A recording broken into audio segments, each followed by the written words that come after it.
ሰላም ሰላም እንደምን አላችሁልኝ ውድ ተከታታዮቼ እኔ እግዚአብሔር ይመስገን ሰላም ነኝ እንኳን ወደኔ ቻናል በሰላም መጣችሁ እያልኩኝ ዛሬ ደግሞ በጣም ምርጥ የሆነ ልዩ የሆነ ዳቦ አሰራር ይዤላችሁ ብቅ ብያለሁ እስከ መጨረሻው ድረስ አብራችሁኝ ከኔ ጋራ ቆዩ ብዬ ስልካበስኳችሁ አሁን ወደ አሰራራችን ዳቦአችንን ለማዘጋጀት በመጀመሪያ እንደዚህ ሞቅ ያለ በቅዝቃዜ የለቀቀ ወተት ከዛ አንድ ሁለት ሻይ ማንኪያ ስኳር እንጨምርና ስኳራችን ይዘን በደንብ እናሟሟዋለን ስኳራችንን ካሟሟነው ከቀላቀልን በኋላ በመቀጠል ምን እናደርጋለን አንድ የሻይ ማንኪያ ደረቅ እርሾ እንጨምርበታለን ማለት ደረቅ እርሾን ስንጨምርበት በደንብ ሞቅ ባለ ወተት እንዲሁም ደግሞ ስኳሩ በተለይ ወዲያውኑ በጣም ፈጣን እንዲሆን ያደርግልናል ከዛ እርሾአችን እስከ አክቲቭ እስከሚሰራልን ድረስ እዚህ ጋር ዱቄታችንን እናዘጋጃለን 4 ኩባያ ዱቄት እንጨምራለን ከዛ 4 ኩባያ ዱቄት ከጨመርን በኋላ አየሩ እንዲወጣ እንደዚህን በዊስከር በደንብ እንቀላቅላለን ዱቄታችንን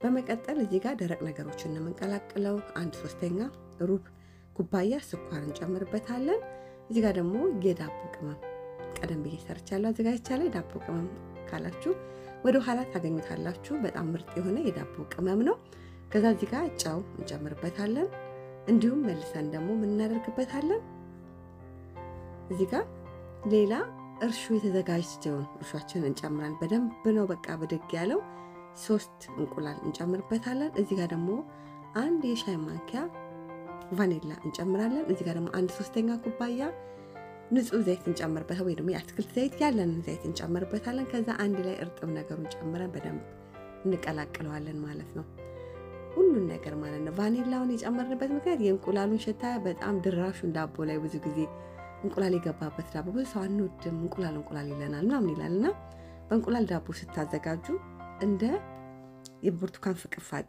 ወይም ደግሞ በተለይ ደግሞ እንደዚህ ፈሳሹን ቫኒላ ማንኛውንም ቫኒላ ከጨመራችሁበት የእንቁላሉን ቃናና ጣም በጣም ድራሹን ነው የሚያጠፋላችሁ በዛ መልኩ ተጠቀሙ ከዛ አንድ ላይ የተጠቀምኩት ወተት 2 ኩባያ የተጠቀምኩት ለዚህ ሁሉ ዱቄት ማለት ነው ከዛ በኋላ ይዘን እናደርጋለን ሊጣችን በእጃችን ማብካት የማይጠበቅብንም በቃ በእንደዚህ በመታወት በዊስከሩ ነው እንዳለ ያማሰለን የምናቦካው ማለት ነው ወተቱን ከስር ጨመር ያደረግን ወተቱ ከፍሪጅ ወጥቶ ሞቅ ያለ በጣም ሩም ቴምፕሬቸር በጣም ሙቀቱ በቃ ሞቅ ያለ ወተት ነው ወዲያውኑ ብድግ እንዲያደርግልን ኩፍ እንዲልልን ያደርግልናል ሊጣችንን ከዛ ወተታችንን እየጨመርን ሊጣችንን ልልት አድርገን በደንብ እናቦካለን በደንብ አድርገን ማለት ነው በደንብ ግሉተኑ እንዲዘጋጅ በእጃችን ማብካት አይጠበቅብንም በቃ በእንደዚህ መልክ አድርገን ብንፈልግ ነው በእጃችን ማብካት እንችላለን ማለት ነው ከዛ ሊጡን እንደምታዩት እንደዚህ ላላ አድርገን ካቦካን በኋላ 4 ኩባያ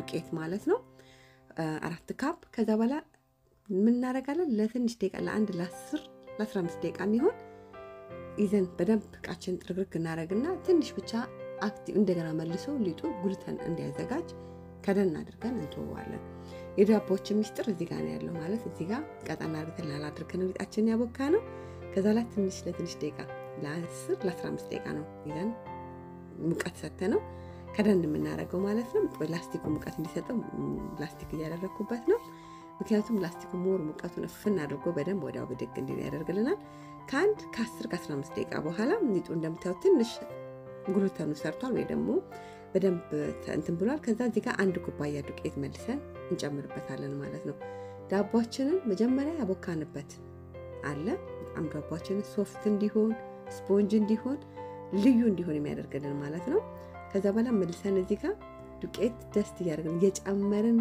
1 ኩባያውን ዱቄት እየጨመርን ቀጠና አድርገን ያቦካነው ሊጣችንን በደንብ ይዘን እናቦካለን መልሰን ማለት ነው ቃስ እያልን በተን እያደረግን ሊጡን እንቀላቅለዋለን በስፓቹላችን ማለት ነው ምንም በእጃችን ማብካት አይጠበቅብንም እንደመጋገር አሁን የመጋገረው የዳቦ መጠን ቢያንስ 500 ግራም ግማሽ ኪሎ የሚሆን የዳቦ መጠን ነው መጋገር ያሰብኩት ማለት ነው በእጃችሁ ብትፈልጉ ማብካት ትችላላችሁ ግን ሊጡ ላላ ያለ ስለሆነ በእጃችን ካደረግነው እጃችን እንዳለ ልውስውስ ይልብንና ከማብካት በጣም እንትን እንዳንችል ያደርገናል ግን በጣም እንትን አድርገን በዊስከር አድርገን ወይም ደግሞ በስፓቹላ አድርገን በእንደዚህ መልክ ያደረግን ሊጣችንን ማብካት እንችላለን ማለት ነው በቀላሉ ሊጥ ማብካት የማትወዱ ደስ የማይላችሁ ከሆነ በእንደዚህ መልክ በቀላል መንገድ ዳቦአችሁን መጋገር ትችላላችሁ ማለት ነው በጣም ቀላል የዳቦ አሰራር ማለት ነው።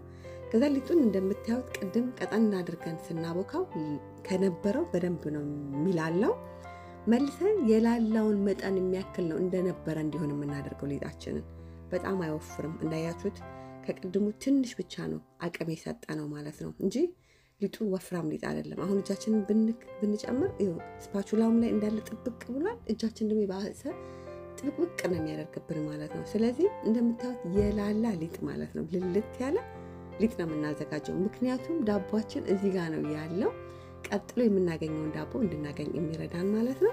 ከዛ በእንደዚህ መልክ ይዘን ሊጣችንን ካቦካን ካዘጋጀን በኋላ ጥቂት ዘይት እንጨምርና ሊጣችን ልልት ያለ ስለሆነ እንዳለ ስንከድነውም ወይም ደግሞ እቃችን ላይ በጣም ልቅልቅልቅ እንዳይል ጥቂት ዘይት እናደርግና እያዝን ሳህኑን እየነካካን ሳህኑን እየቀባባን በደንብ አጸዳድተን ሳህናችንን ፕላስቲካችንን መልሰን ሽፍን እናደርገዋለን ማለት ነው።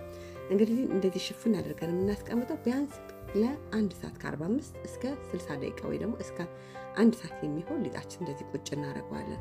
ከዛ ስናደርገው እንደምታዩት እቃው ላይ በደንብ ድግ ብሏል ማለት ነው። እዚህ ጋር የምትመለከቱት የገበታ ቅቤ ከበርበሬ ጋር ነው ማለት ነው። የገበታ ቅቤ ከበርበሬ ጋር ማለት ነው። እናንተ ደግሞ በቅቤም ከፈለጋችሁ በቅቤ መተካት ትችላላችሁ። እኔ ግን በገበታ ቅቤ ከበርበሬ ጋር ነው አንድ ላይ እየሰራሁትና ያዘጋጀሁት ማለት ነው። በጣም በጣም ቆንጆ የሆነ ለዳቦአችን ቃና ምርጥ የሆነ ጣዕም የሚሰጥልን ነው። በገበታ ቅቤ አድርጋችሁ በበርበሬ አድርጋችሁ በእንደዚህ ብትሰሩት ማለት ነው። ከዛ ሊጡ እንደምታዩት ልልት ያለ ነው። እንደዚህ ቤክ ፔፐር ካላችሁ አላችሁ። እቃችሁ ደግሞ የማይዝ ከሆነ ደግሞ ዘይታችሁን ትንሽ ዱቄት ቀባ አድርጋችሁ ዳቦአችሁን ማስተካከል ትችላላችሁ ማለት ነው። ከዛ በኋላ እንግዲህ እኔ እንደዚህ በቤክ ፔፐሩ ላይ ወይ ደግሞ በማብሰያ ወረቀቱ ላይ ሊጡን ጨምሬ ከዛ በገበታ ቅቤ በበርበሬ ተዘጋጀው አዋዜ ልበላችሁ፣ አዋዜ ስላልሆነ አዋዜ ያላችሁ አንድ ላይ ተለውሰው እሱን ጭምር እያደረግን አንድ ላይ በደንብ ሊጡ እንደምታዩት ቅጥን ያለው በእጃችን ብቻ ዘይት ስላለ እጃችንን ስቲክ አያደርገንም አያጣብቀንም። እያዝን በርበሬው ወደ ውስጥ በርበሬና ቅቤ ወደ ውስጥ እንዲገባ በእጃችን ወጋ እናደርገዋለን እያዝን ሊጣችንን ማለት ነው። ከዛ በደንብ የሚያስፈልገውን መጠን የሚያክል በደንብ ከጨመረን በኋላ እዚህ ጋር የምትመለከቱት ጥቁር ቅመም እንጨምራለን ማለት ነው። ጥቁር አዝሙድ ማለት ነው። ጥቁር አዝሙዳችንን ይዘን ከላይ ንስነስ እናደርግበታለን። እንደዚህም ደግሞ ሰሰሜ ወይም ደግሞ ሰሊጥ እሱን ይዘን ጭምር ከላይ ንስነስ እናደርግበታለን። ዳቦአችን ላይ ከላይ መልኩን ያሳምሯል፣ ውበት ይሰጠዋል። በኋላም ስንበላው ደግሞ በጣም ይጣፍጠናል ማለት ነው። ከዛ እንደምታዩት ለ10 ደቂቃ ለ15 ደቂቃ መልሰን ሞቅ እንዲለው ብድግ እንዲል እንተዋለን ማለት ነው። ከዛ ልክ እንደዚህ ስንተወው ይሄን የሚያክል ብድግ ብሏል። ከዛ በኋላ እንግዲህ ማታ ላይ ነበር የጋገርኩት። ልክ ይሄን ዳቦ ካወጣችሁት በኋላ ጋግራችሁ ትንሽ ብቻ ተንፈስ ካለ በኋላ በላስቲክ ሽፍንፍን አድርጋችሁ ቁጭ አድርጉት ይዛችሁ ማለት ነው። ከዛ ሽፍንፍን ስታረጉት ቁጭ ስታረጉት ከላይ ከቨሩ ድርቅ ያላለ ልስልስ ያለ ይሆናል። ግን ከተዋችሁ ድርቅ ያለ ይሆናል። ከዛ እንደምታዩት ይሄን የመሰለ ምርጥ የሆነ ዳቦ በቂቤ በበርበሬ ደግሞ እንደወቃ በየቂቤ አዋዜ በሚል ደረጃ ምርጥ የሆነ ዳቦ በእንደዚህ መልክ ሰርተን በቀላሉ እናዘጋጃለን ማለት ነው። እንዴት ምርጥ እንደሆነ ነገራችሁ አልችልም። በጣም ቀላል፣ በተለይ እንደዚህ ሰንበት ሲሆን እንደዚህ የረፍት ቀን ሲሆን እንደዚህ ለቡናችንም ለሻይም እንዳማራጭ እንደዚህ ጋግረን ከቡናችን ጋር ቅርብ ብናረገው በጣም ደስ የሚል የቤተሰብ ጊዜ እንደገና ደግሞ እናንተም ደስ ብሏችሁ ቀናችሁን ታሳልፉበት ይሆናል። ከውጪ ከምትገዙ በእንደዚህ መልክ በቀላል መንገድ በእጃችሁ ማብካት መልፋት ሳያስፈልጋችሁ በዚህ መልክ መጋገርና መመገብ መብላት ትችላላችሁ ማለት ነው። ከዛ ውስጡን ዳቦውን እናየዋለን ማለት ነው። ይሁት ውስጡ እንዴት በቃ ሶፍት የሆነ በጣም ምርጥ የሆነ ደግሞ በዚህ ላይ ደግሞ እንደዚህ አይነት ዳቦ ሼልፍ ላይፍ ማለት ረጅም ጊዜ ሳይበላሽ ውጪ 2 ቀን 3 ቀን ብናሳድረው ምንም ነገር ሳይበላሽ ሊቆይ የሚችል የዳቦ አይነት ነው ማለት ነው። ይሁት እንዴት ምርጥ እንደሆነ ነግራችሁ አልችልም። በጣም ቆንጆ ነው። ከዛ ቁርጥርጥ እናደርገዋለን በደንብ ይዘን ማለት ነው። ምክንያቱም ዳቦ በጣም በተለየ ገበታ ቅቤው ከበርበሬው ጋር ተቀላቅሎ አንድ ላይ ልዩ የሆነ ጣዕም ነው የሚሰጠው። የገበታ ቅቤ ነው እንግዲህ በተር ኬክ፣ በተር ኩኪስ ምናምን ብለን እንደምንለው ደግሞ በተር የቅቤ ዳቦ በበርበሬ በጣም ልዩ የሆነ ጣዕም ነው ያለው። በጣም ነው የሚጣፍጠው። የሆነ ትወዱታላችሁ። እኔ በእኛም በኢትዮጵያ ቅቤም ሰርቼው አውቃለሁ፣ ግን በዚህኛው ሞር ስንሰራ የበለጠ በዚህኛው ይጣፍጣል ማለት ነው። ከዛ ዳቦ እንደምታዩት በጣም ሶፍት የሆነ ልስልስ ያለ ቆንጆ የሆነ የአዋዜ ወይ ደግሞ በቅቤ በበርበሬ የዳቦ አሰራር ማለት ነው። እንግዲህ ሰንበታችሁን የረፍት ቀናችሁን በዚህ መልክ ሰርታችሁ ተዝናኑ ጥሩ ጊዜ መልካም ጊዜ አሳልፉ ብዬላለሁ ምርጥ የሆነ በቂቤ በበርበሬ ዳቦ አሰራሬ ይሄንን ይመስላል አሰራሬን ከወደዳችሁት ላይክ ማድረግ እንዳትረሱ ላይክ ስታደርጉልኝ ስራዎቼ በቀላሉ ብዙዎች ጋር እንዲደርስ ይረዳኛልና ላይክ ያደረጋችሁ አበረታቱ ደግፉኝ ብዬላችኋለሁ በጣም ምርጥ ነው ተወዱታላችሁ ሐሳብ አስተያየት ካላችሁ ኮሜንት መስጫ ላይ ጻፉልኝ ለኔ ቻናል ደግሞ አዲስ ከሆናችሁ ቻናሉን ሰብስክራይብ ሼር ላይክ ኮሜንት በማድረግ ቤተሰብ ሁኑ አበረታቱ እንዲሁ ደግሞ ሰብስክራይብ ሼር ላይክ ኮሜንት ያረጋችሁ ከኔ ጋር እስከዛሬ ድረስ ያበረታታችሁ ይላላችሁ በሙሉ ከልቤ ያመሰግንኳችሁ በጣም ልዩ ነው አላልኳችሁም ሶፍቱን አላልኳችሁም በቃ በልታችሁ አጠግቡትን በጣም ቆንጆ ነው በጣም ብዙ ግሉተን የለውም በቃ የተወሰነ ግሉተን በጣም ባሸነ ቁጥር ግሉተን ብዙ ያዘጋጅና ዳቦ በጣም ግሉተን የሌለው ሊጥ አይደለም ዱቄት አይደለም ግን ባቦካነው ቁጥር በጣም ግሉተኑ እንዲስፋፋ ነው የምናደርገው ግን በዚህ መንገድ ከያገራችሁት ግን ግሉተኑ የተመጣጠነ ምርጥ የሆነ ይህንን የመሰለ ዳቦ ጋግራችሁ መብላት መጠቀም ትችላላችሁ በድጋሚ ምርጥ የሆነ ዳቦ በቂቤ በበርበሬ አሰራሪ ይሄንን ይመስላል አሰራሪን ከወደዳችሁት ላይክ ማድረግ እንዳትረሱ ላይክ ስታደርጉ ስራዎቼ ብዙዎች ጋር እንዲደርስ ይረዳኛል እግዚአብሔር ቢፈቅድ ብንኖር በሌላ በአዲስ ስራ እስክንገናኝ ሰላም ሁኑ